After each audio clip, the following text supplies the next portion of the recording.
anyone who impedes an investigation into an act of terrorism has virtually no protection under the law.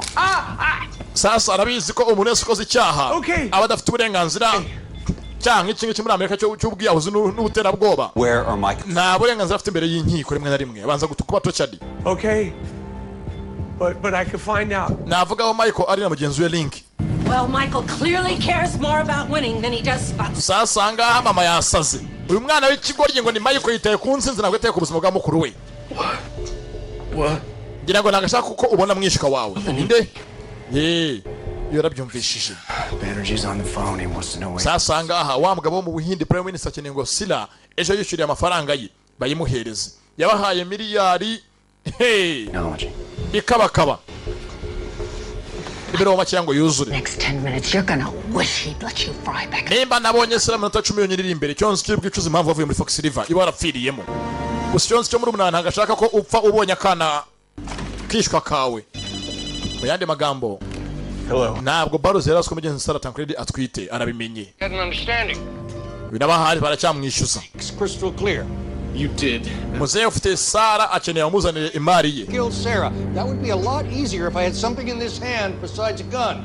Look, every cop and fed in the city is looking for me. The last thing I want to do is jeopardize her life by getting arrested and having the very thing you want locked up as evidence. Sasa Michael azuganga atavuga tumva muzehe tumva twumvikane. Nubu ugiye kugira ngo ujye kunkanga ngo Sarah ngo uramwica mbo ibyo birinkangisho ko nanjye bikoze gutyo nanjye nakwemera nkafatwa nkafungwa kandi nkafungwa afite n'imari ukeneye mu buzima bwe bwose ihenzo kuri wowe bikanarangira ngiye kuvuga byose nzi bijyanye nawe. Appreciate you taking care of my interests, Michael.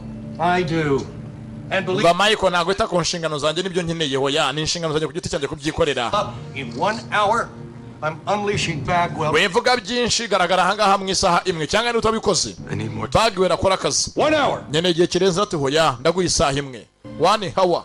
I can understand.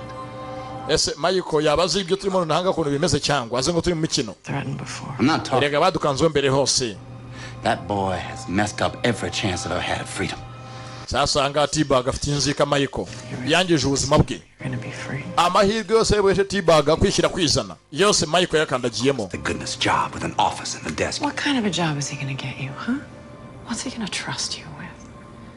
The general hires professional killers, not amateurs, not uneducated criminals who rape and kill out of You the mind your tongue, little lady. The only thing you're getting when this is over is a slit throat and an unmarked grave. Avoga tumvane